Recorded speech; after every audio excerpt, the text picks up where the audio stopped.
The Declaration of Independence, 1776, in Congress, July 4th, 1776. The unanimous declaration of the 13 United States of America. When in the course of human events it becomes necessary for one people to dissolve the political bands which have connected them with another, and to assume among the powers of the earth the separate and equal station to which the laws of nature and nature's God entitle them, a decent respect to the opinions of mankind required that they should declare the causes which impel them to the separation.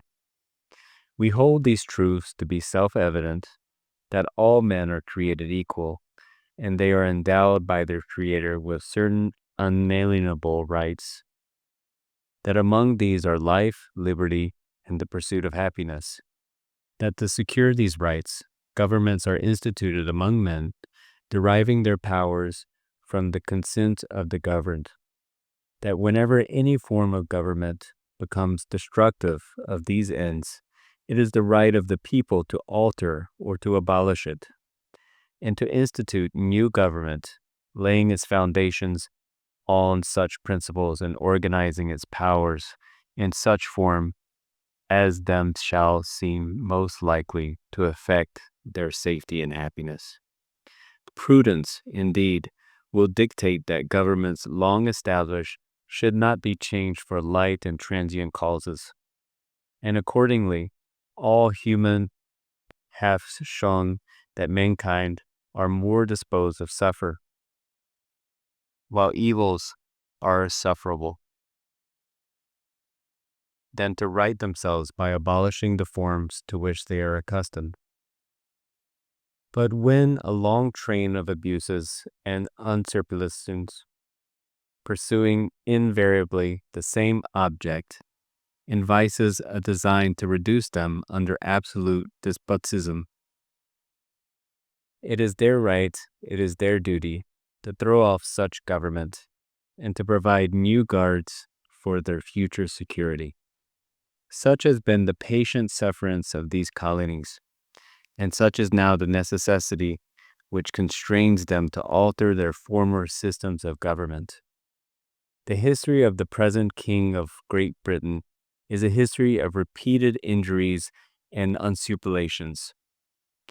All have in direct object the establishment of an absolute tyranny over these states.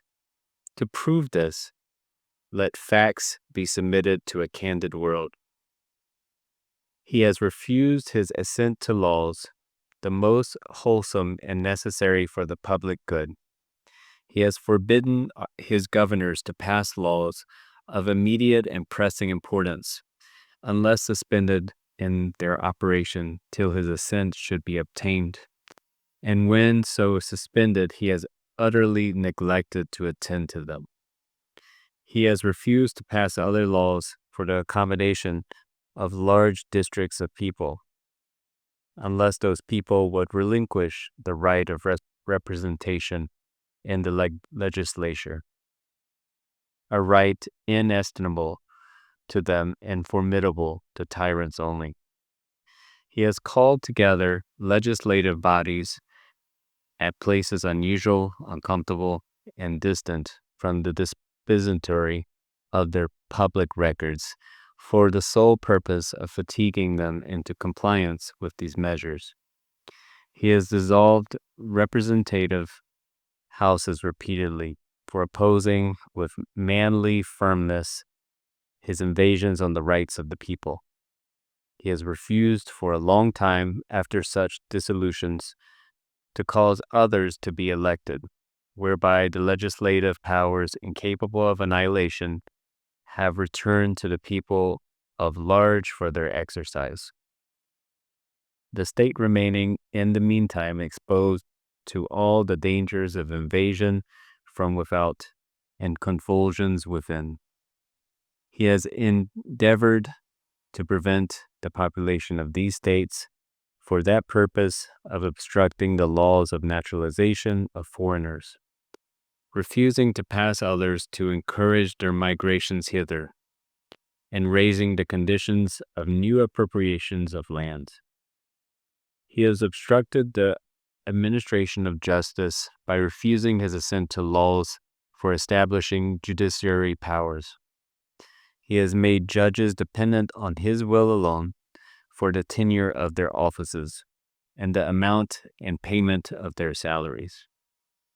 He has erected a multitude of new offices and sent hither swarms of officers to harass our people and eat out their substance.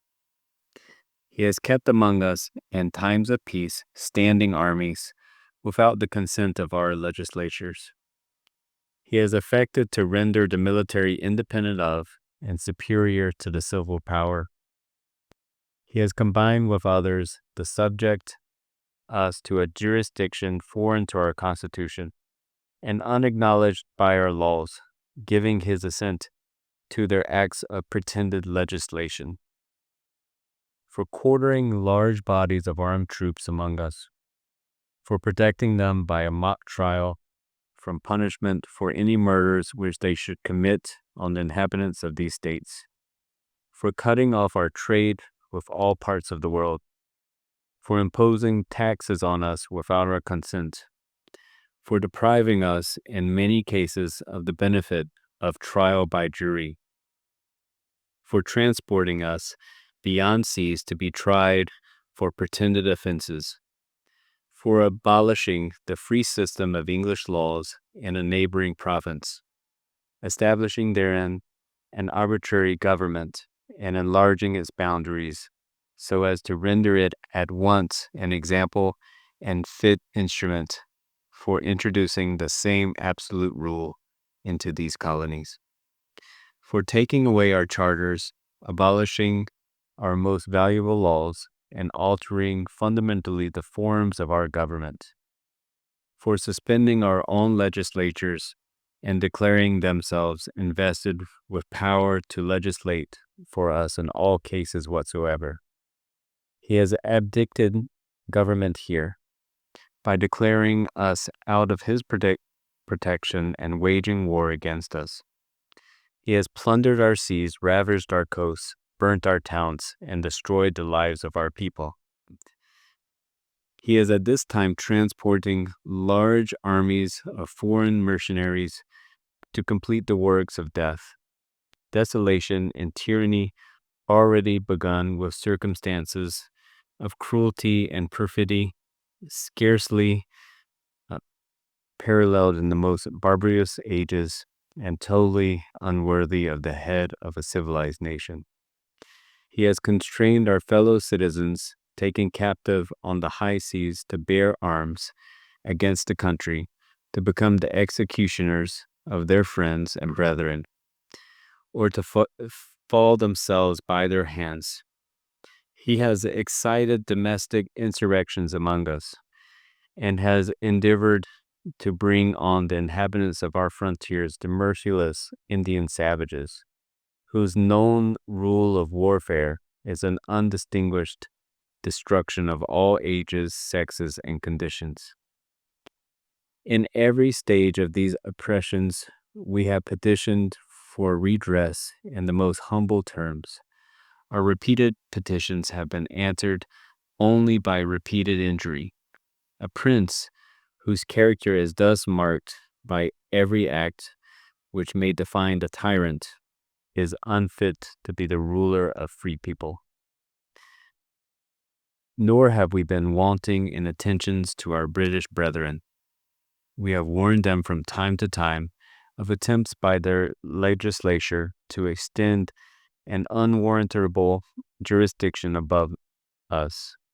We have reminded them of the circumstances of our immigration and settlement here.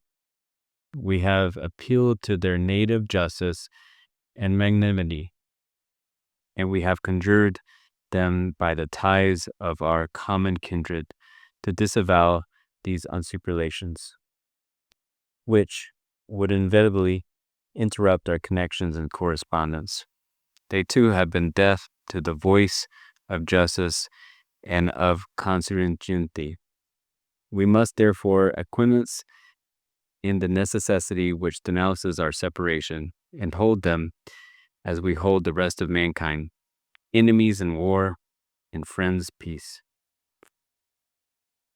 We therefore, the representatives of the United States of America and General Congress assembled, appealing to the Supreme Judge of the world for the rectitude of our intentions, do, in the name and by the authority of the good people of these colonies, solemnly publish and declare that these United colonies are, and of right ought to be free and independent states, that they are absolved from all allegiance to the British Crown, and that all political connection between them and the state of Great Britain is and ought to be totally dissolved, and that as free and independent states, they have full power to levy war, conclude peace, contract alliances, establish commerce, and to do all other acts and things which independent states may of right do.